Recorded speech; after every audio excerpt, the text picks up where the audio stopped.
মাঝে মাঝে ওরা না হয় থাকুক, তুমি একটু টান দিয়ে চলে আসো তো, সিরাটুরে নিয়ে আসামিটা নিয়ে গেলে একসাথে ওদেরকে নিয়ে চলে আসবা। কি ঘটনা ঘটনা কি?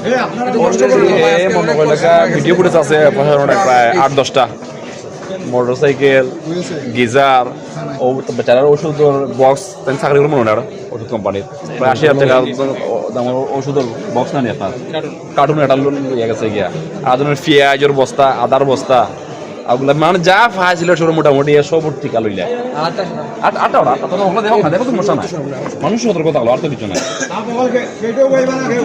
আজকে কি হয়েছে?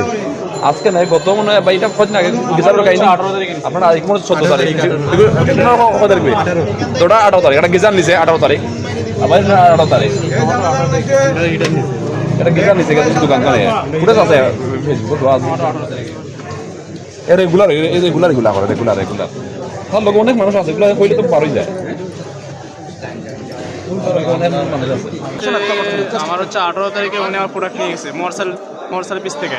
হ্যাঁ, আমার হচ্ছে প্রোডাক্টটা এলাস্টিক দিয়ে বাঁধা ছিল একটা কার্টুন, ওই কার্টুন থেকে হচ্ছে প্রোডাক্ট সে নিজের মতন করে প্রোডাক্ট কার্টুন করে নিয়ে গেছে। হ্যাঁ, তারপরে আমি থানায় অভিযোগ করি, অভিযোগ করার পরে আজকে করা হয়েছে।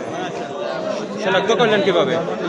আমি হচ্ছে আলমদিনা টাওয়ারের যে সিসিটিভি ফুটেজ, হ্যাঁ সিসিটিভি ফুটেজ দেখে পরে আমি স্যারকে দিই।